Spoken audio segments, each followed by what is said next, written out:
Hey everyone, and welcome back to the Lorcana Doctor YouTube channel. If this is your first time here, hey, nice to meet you, come on in. And if you've been here already, welcome back. Today we're going to be doing a deep dive into the color Ruby, looking at the commons and uncommons, and giving every card in there a grade. The grading system I'm going to be using is from a 0 to 5, where 0 is essentially unplayable, 5 is something you're going to be hard-pressed not to run in either a draft or a constructed deck. A 1 is something that you might look to sideboard, situationally, depending on your local kind of environment. A 2 is okay. Ideally, if you have better cards, you probably don't want to play this. 3 is your run-of-the-mill, you're happy to have in your deck, but it's not the star, and then 4s are usually your powerhouse cards that you're super happy to have in, but they're not quite game-winning like 5s would be. So with that being said, let's begin. So we take a look at our first card, which is Abu. And so for 3 inkable casting costs, we get a 3/2 with 2 lore. So what do I think about this? It's reasonable. I mean, we know that for a 1 ink, you should get a 2/2 with 1. So here we get a bit more power. We get another lore, and we know lore comes at a premium. So this is a reasonable card. It's not something that obviously is going to win the game on its own, but anything that's getting 2 or more lore, I mean, that's 10% of the way there. And so you can't sleep on these things. This thing can trade for some of the reasonable rares out there with 3 power. The only downside is if you play it on a board, or after you quest with it, you get traded out by a 2/2 for 1. I mean, that doesn't feel fantastic if they got a 1 drop out on the first turn and got a couple quests off and they trade for this after you only get 2 lore. It's not great, but if this card can stick around, it's reasonable. And so I'd probably give this a 2. It's a reasonable card. I'm not super happy to have it in a deck, but if I have it, it's certainly going to get some trades, do some banish some cards, and get me some lore at the same time, so I'd give it a 2 out of 5. Moving on, we have Aladdin, Street Rat. So this is again a 3 inkable casting cost creature that gives you 2 power, 2 toughness with 1 lore. So looking right out the gates, this is certainly expensive. A 2/2 and 1. That should be costing 1. So you're paying 2 extra ink here, which isn't great. And then when you play this card, each opponent loses 1 lore. So the way to look at this is that's essentially gaining 1 life, them losing 1 lore, right? It delays kind of things by 1 turn. I typically, in card games like this, look at lore, or the way I look at it as my life is if they get up to 20 life on me, they win. I look at it as a resource, right? As long as I get to 20, it doesn't matter that they're at 19. And paying 2 extra casting costs here to make them lose 1 lore, that seems awful. Unless there's a hyper aggro deck that you're playing against that is just rushing out, then this would be certainly a reasonable sideboard card. You play it down, you drop their lore by 1, you get a trade with them. That's reasonable, but I think it's probably a 1. I wouldn't be excited to have this in my deck by any stretch.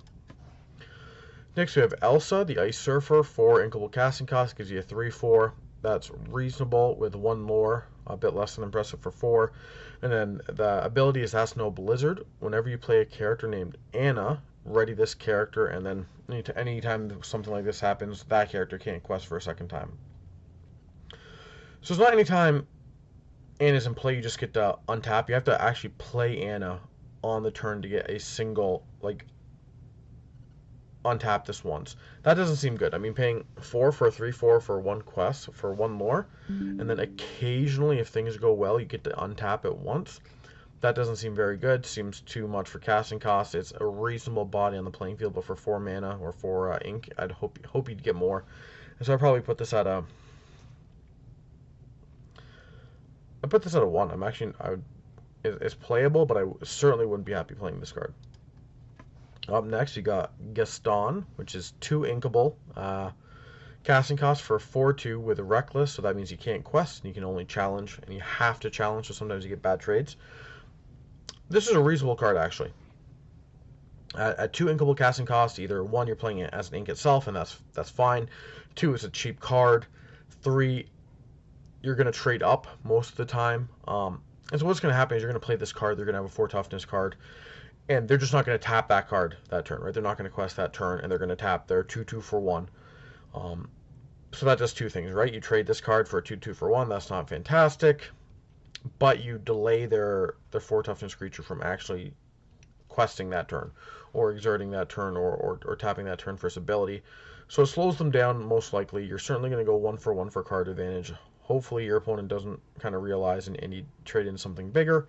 And if you have a way to tap or exert one of their creatures, then certainly you get more benefit out of this. So this is a reasonable card. I'd rank it a 2. Certainly not the all-star of your deck. If this didn't have to attack and you had one lore on it, I mean, that'd be a busted card. A 4/2 with a lore for 2, that'd be super strong. So I think it's about a 2. I'd be happy to have it in my deck. Up next, you have Goofy Daredevil. So it's 5 inkable casting cost for 3/4 with 2 lore and evasive. I like it. It's what you'll see for red. Red has a lot of ways to get board control, hard removals, creatures that come in and banish, creatures that come in that can rush and reckless and attack their creatures and oftentimes trade up, like you saw with Gaston. So you can put a lot of pressure on the board, and oftentimes you're trading off your creatures to create that pressure. So oftentimes you don't have much of a board, but here's a way to get a creature that's reasonably large, and it's getting you 2 evasive lore every turn. That's pretty good. Even if they have like a 2/2 with evasive themselves, they have to have 2 of them to do it, or 2 with a removal spell like Stampede or Fire the Cannon, so you're getting a 2-for-1 there.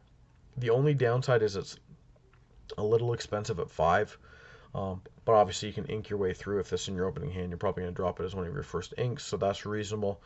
So all around, I'm happy to have this in my deck. Probably about a 2.5. Next we have Minnie Mouse, so it's 1 inkable for a 1/3 with 1 lore. This is run-of-the-mill standard. This is exactly what we've seen. If you watch my how to evaluate cards video that was posted yesterday, you'll see this is kind of the going rate, if I could speak correctly. Going rate. One inkable casting cost, and for that you either get a 2/2 for and 1 lore, or a 1/3 with 1 lore. So this isn't anything special. You're going to have this card in every color. You really don't want this in your deck. It's nothing impressive. You're going to get 1 or 2 lore out of it. Do I think it's worth it? Probably not. This is probably a 1.5 out of 5, in all honesty. I mean, that's one thing too you'll see here. I'm giving a lot of cards low ratings, and because a lot of these cards are commons, right? So you're not expecting a big power bump. Once we get to the uncommons, certainly ratings should go up. Once we get up to rares, super rares, legendaries, enchanted, all these are going to be much higher, 3s, 4s, 5s, and this is what you expect from your commons. Typically opening pack in multiple different card games. You expect them to be kind of fill out your roster, fill in the edges, but they're never going to be super exciting. But let's take a look here. So we got Peter Pan, 3 non-inkable, so that's certainly important. That makes this card worse. 3/2 with 1 lore, and it has rush, so that means you can challenge the turn they're played.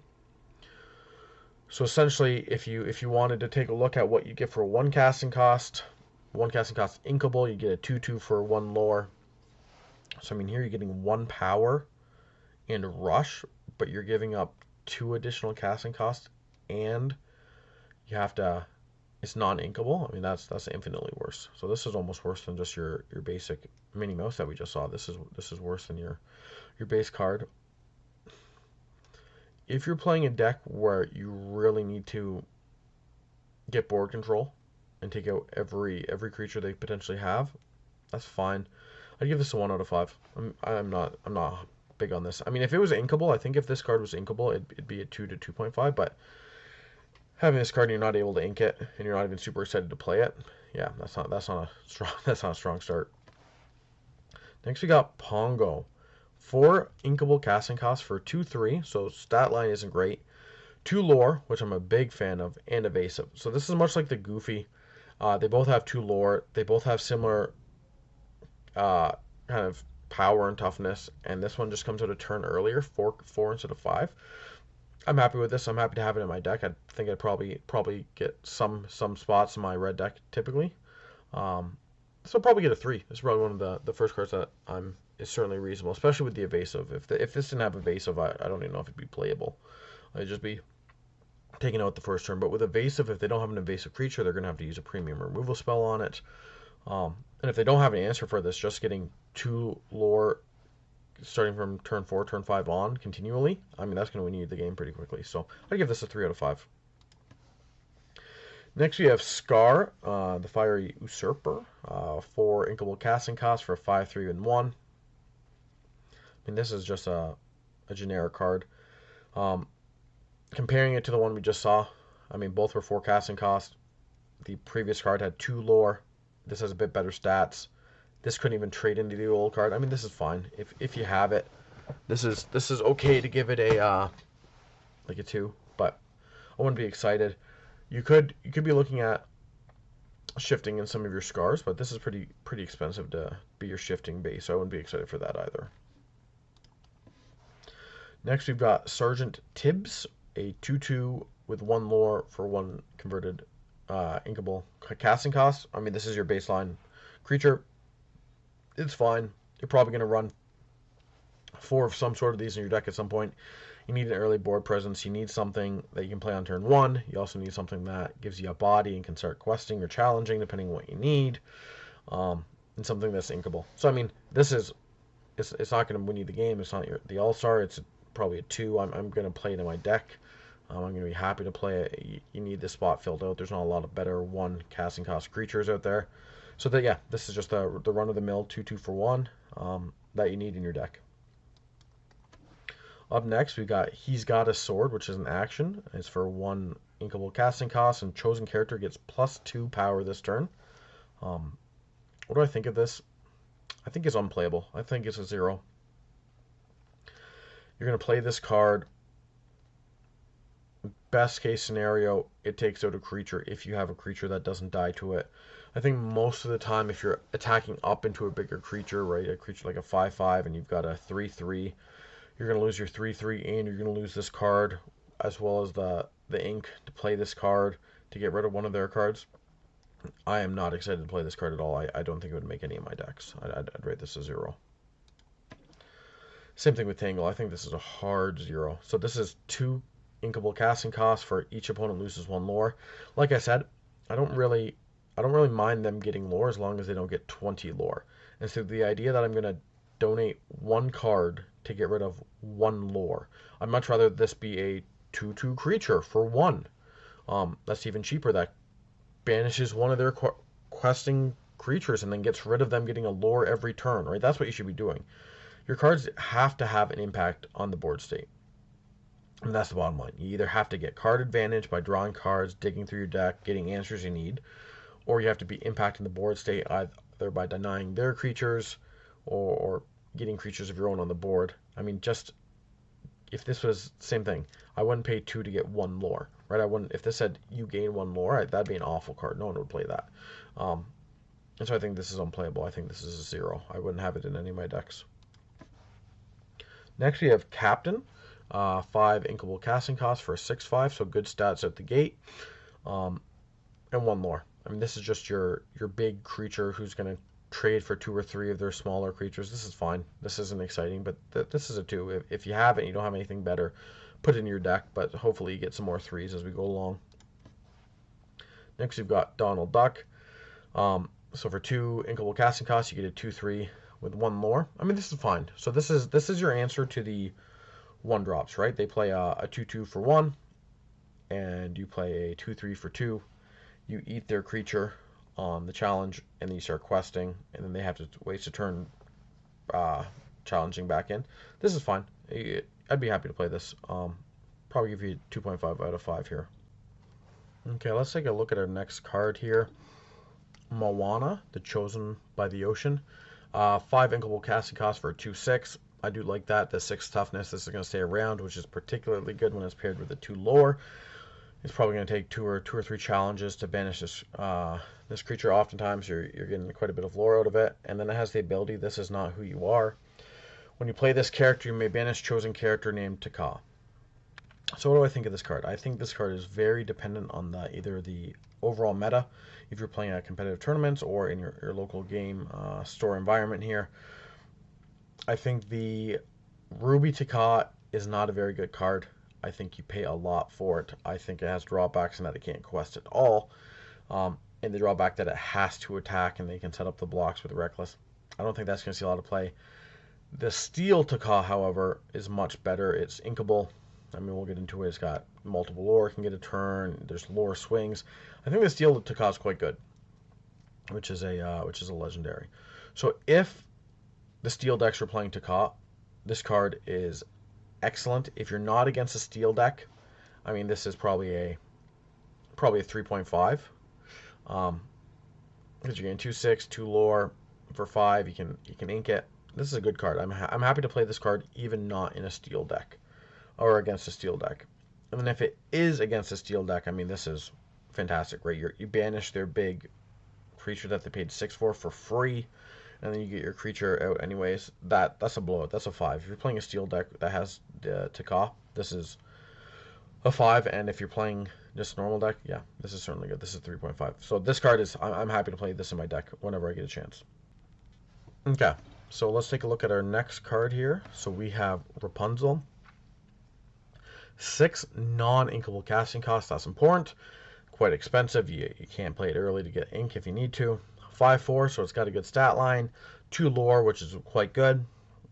And then Tangle, when you play this character, each opponent loses 1 lore. We've kind of already spoken about what I think about cards that just make them lose 1 lore. So the question is this just kind of the cherry on top, a nice sprinkle, and the card's playable on its own?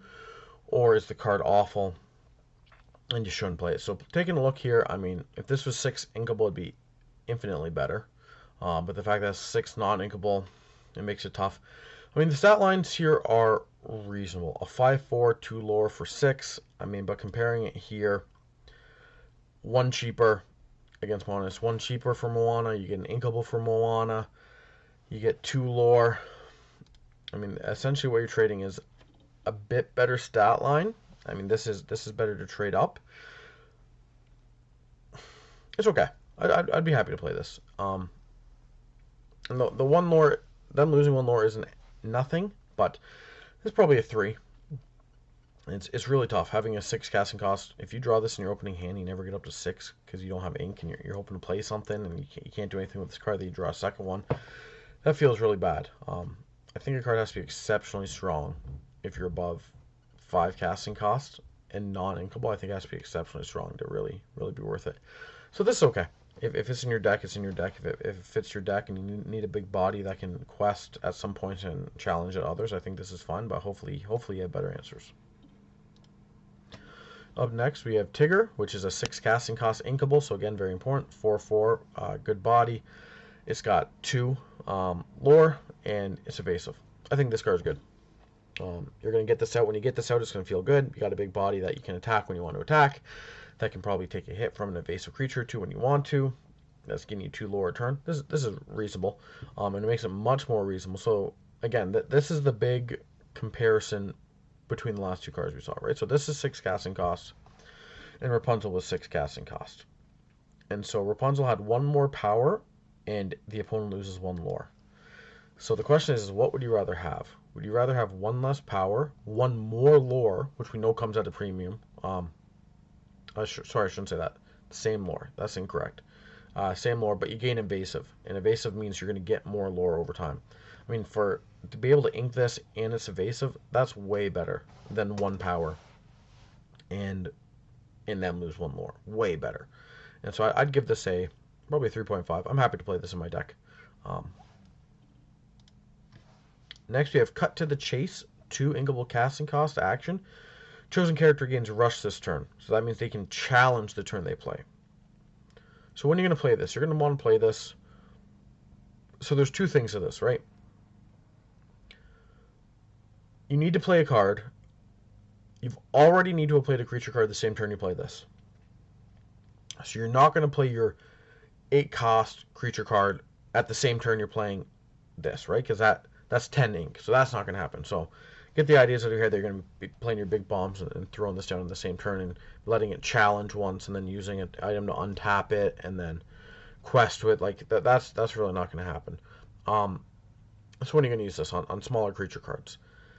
I mean, playing this on turn 3 to make your 1 casting cost 2/2 creature be able to attack the turn it comes out, and then even if it attacks and trades with something, you're down 2 cards for their 1. I mean, that doesn't seem good. And this is going to be a 1 out of 5. I'm sure there's some fringe case where you're really going to want to get your creatures attacking, especially if it's a creature like Aladdin and Ruby that you see that if you're able to shift it at a cheaper price and pay this, you can attack on the same turn. But other than that, it's not overly exciting. Okay. Next, we're looking at Dragon Fire. I am a huge fan of this card. So 5 non-inkable casting costs. You might say, what the heck? We're just saying how important it is to have inkable casting costs, especially if you're at 5 or above. And I think this is one of those cases of the exception. It's whatever character is giving you the hardest time, you can't deal with it. They drop a huge 8 casting cost creature that you can't deal with. They drop Maleficent. They just deal with something that is going to eat 3-4 of your creatures, or they drop a creature that's just going to gain so much lore, or if you attack into it, you automatically lose a creature. There's so many cases where you just need to take care of one of their creatures, and you need to take care of it now. And paying 5 to do that seems super reasonable. The other kind of comparables are situations where you have modifiers on it, right? Like only banish a villain or only banish a princess, and typically this is going for 3. But I'm happy to pay 2 just to take that out of the equation. I can get rid of any creature I want once I get to 5, and I'm happy to wait, be behind a turn to do it. So I'd give this card a 4 out of 5. I'm really big on this card. Next up, we have Fan the Flames. So this is for 1 inkable casting cost. Already chosen character, they can't quest. What do I think of this? This is okay. It's quite hard to evaluate this card. So I mean, it's cheap. So unlike the rush card where you're needing to pay 1 additional on top of your creature, that's fine, or on top of whatever you want to do that turn, that's fine. It's inkable, so that's important, right? You can just play this as ink if you want to. And if you have bigger creatures, if you have creatures on your board that we've already kind of seen throughout this review, and you just want to get board control and start challenging their creatures, you can take your 5/6 or 4/6 or whatever you have and challenge and get rid of one of their smaller guys, and then play this and then challenge again. The problem is this is then kind of acting like a quasi removal spell, in the sense that it'll get rid of the second creature, you lose a card for it, and we just went over the last card was a removal spell, which was great. However, here you take damage on your creature, so that's fine. I mean, the other option to play this is to protect one of your creatures. If you have a creature that you just say, if this card doesn't get challenged, I win the game, you play Fan the Flames, they untap, you don't challenge in after they've quest, you just quest the next turn, you win the game. I think this is a 1. This certainly isn't exciting. Okay, looking up next here, we are on our last card for the commons and uncommons and rubies. And this is Shield of Virtue. So this is an item, 1 inkable casting cost. You play it, you get fireproof. So yeah, exert this or you tap this with 3 ink, and then ready chosen character, they can't quest for the rest of this turn. Comparing this to the previous card, right? Essentially, your ready chosen character. They both cast 1 initially. This is reusable for 3. Reusable turn after turn after turn.